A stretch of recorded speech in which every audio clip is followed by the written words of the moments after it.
দয়াল পরম প্রেমময় শ্রী শ্রী ঠাকুর অনুকূলচন্দ্রের শ্রীহস্তলিখিত সত্যানুসরণ গ্রন্থটি পাঠ করব।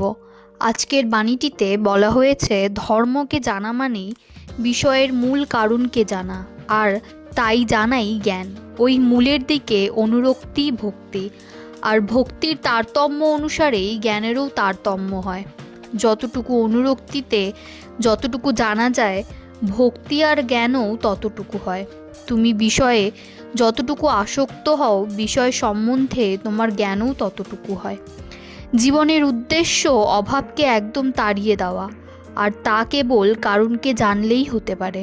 অভাবে পরিশ্রান্ত মনই ধর্ম বা ব্রহ্ম জিজ্ঞাসা করে, নতুবা করে না। কিসে অভাব যায় আর তা কেমন করে, এই চিন্তাতেই পরিশেষে ব্রহ্ম জিজ্ঞাসা আসে।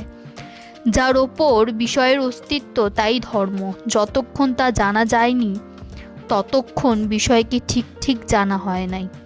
সবাইকে জয়গুরু বলে আজকের বাণীটি এখানেই শেষ করছি।